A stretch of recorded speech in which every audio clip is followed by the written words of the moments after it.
विराट स्वरूप सब देवताओं ने अपना अपना आसन ग्रहण किया और फिर भगवान विष्णु के शरीर से जल की उत्पत्ति हुई है।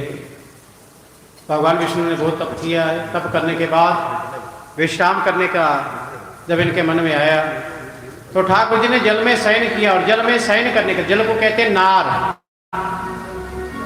और जल को घर बनाने के लिए घर को कहते हैं अयन।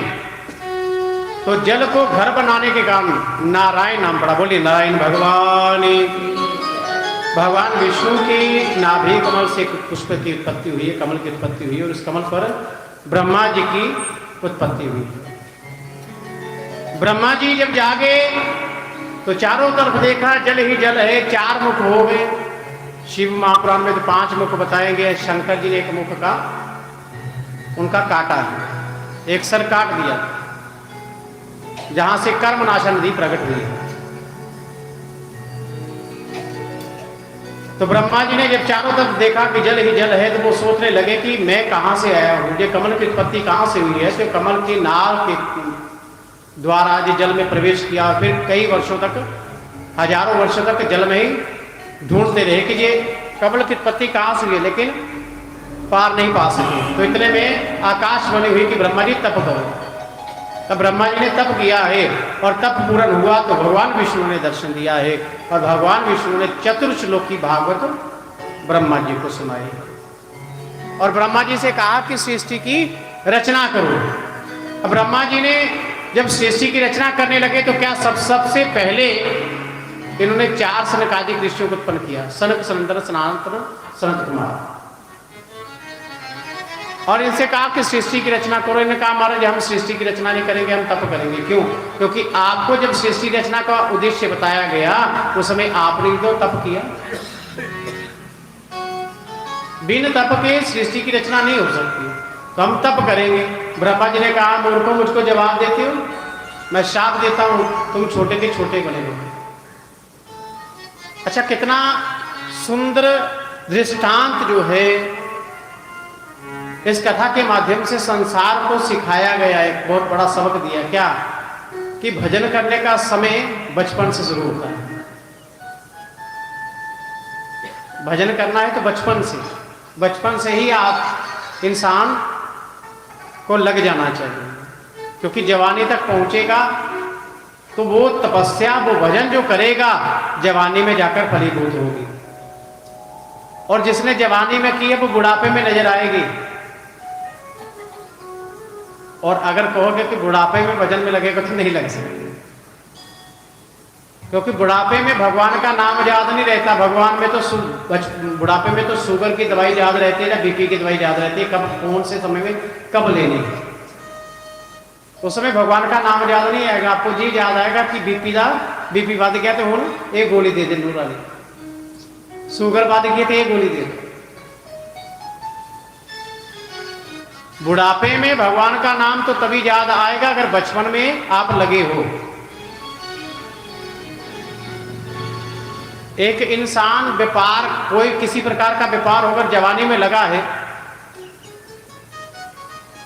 कोई कैशियर लगा है, किसी बैंक में लगा है, कोई भी लगा। अभी तो कंप्यूटर का जमाना आ गया ना, तो पहले तो मैथ के माध्यम से बता देते इतना पैसा कितना लगा है, एक बंडल में कितने नोट हैं, कितने बंडल आगे, कितने नोट जमा किए, कितना बन गया, कितना कैलकुलेटर हो गया।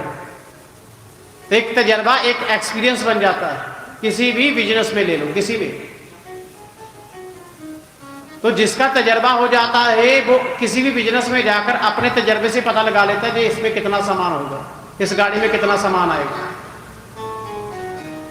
तो अगर आपने बचपन में, जवानी में भगवान के नाम के साथ आपने एक्सपीरियंस एकत्रित नहीं किया है, तो बुढ़ापे में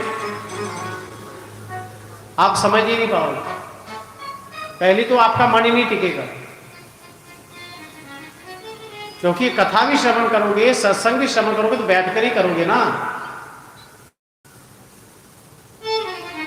लेकिन बुढ़ापे में बैठा भी नहीं जाएगा, घुटनों पीड़ा होगा, आपके घुटने दुखने लगेंगे महाराज।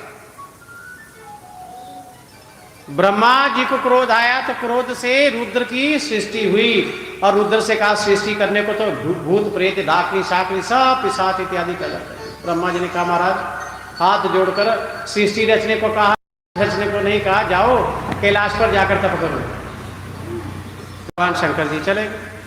अब 9 प्रजापतियों की सृष्टि की है। आंखों से अत्रि ऋषि, कानों से क्रतु, मुख से अंगीरा, छाया से कर्दम, मन से मारीची, आत्मा से वशिष्ठ, उदान बाजू व्यान बाजू से कुले पुलस्त्य, गोद से नारद जी, अंगुष्ठ से दक्ष, इन सबको उत्पन्न करके कहा है ब्रह्मा जी ने कि जाओ सृष्टि की रचना करो, लेकिन सृष्टि बढ़ नहीं रही, सृष्टि नहीं बढ़ी। फिर ब्रह्मा जी ने अपने आधे भाग से मनु जी की सृष्टि की और आधे से महारानी अर्ची, मनु जी और अर्ची, मनु जी और रानी शत्रुपा, जिनका दूसरा नाम शत्रुपा,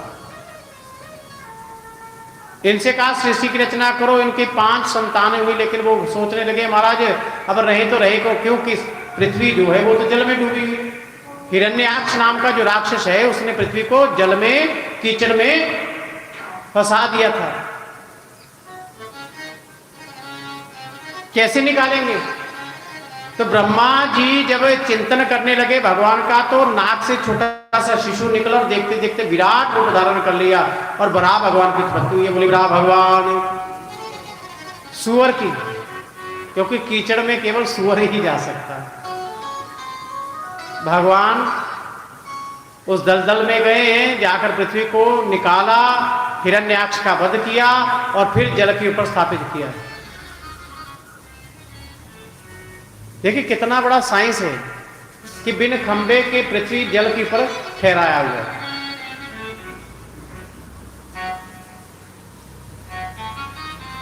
पांच संतानें हुई। आकृति का विवाह रुचि प्रजापति के साथ में हुआ, जहां भगवान भी अवतरित हुए हैं। का किसके रूप में? यज्ञ के रूप में। यज्ञ और दक्षिणा। यज्ञ में दान के साथ जब तक दक्षिणा नहीं दिया जाती तब तक दान का पूर्ण फल नहीं मिलता। यज्ञ भगवान नारायण का साक्षात स्वरूप है।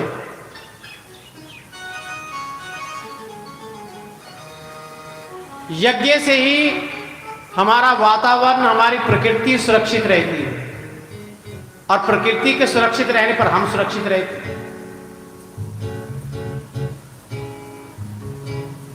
आज से पहले समय देखा जाए तो हमारे बड़े बुजुर्ग ज्यादा नहीं तो 10-15 दिन में एक बार हवन कर लेते हैं, नहीं तो महीने में संक्रांति के दिन तो अवश्य करते थे। कुछ भी हो जाए संक्रांति के दिन अवश्य करते। देसी गौ माता का शुद्ध देसी घी के साथ में और कंडा गोबर, आम की लकड़ी मिल जाए तो सबसे बेस्ट, ना मिले तो गोबर सबसे बढ़िया। गोबर से ही आप हवन कर सकते हो घर में। और कहते हैं जहां शुद्ध देसी गौ माता का 1 तोला घी 1 टन ऑक्सीजन पैदा करता है। और 1 टन ऑक्सीजन की कीमत क्या है, ये कोरोना काल में पता चल गया हो। 1 टन ऑक्सीजन, जाने कि जहां शुद्ध देसी गौ माता के शुद्ध घी से हवन किया जाता है, वहां से 3 किलोमीटर तक का वातावरण शुद्ध होता है।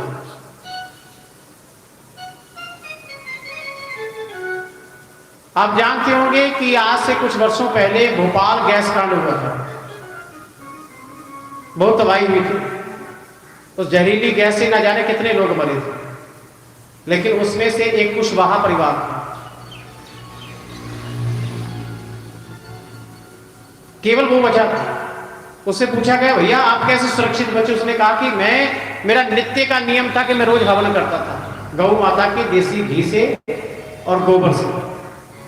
और जिस दिन ये कांड हुआ था गैस कांड, उस समय भी मैं हवन ही कर रहा था। गूगल से निकाल कर देख लीजिएगा भोपाल गैस कांड में कौन परिवार बचा आ जाएगा।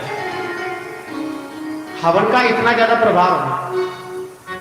हमने बड़े बड़े बंगले, बड़ी बड़ी कोठियां तो बना ली, लेकिन हवन करने से डरते हैं। क्यों? क्योंकि महाराज पेंट का रंग चेंज ना हो, कि कोठी का रंग काला ना पै जाए। दरवाजे ना काले हो, धुआं ना पै जाए अंदर।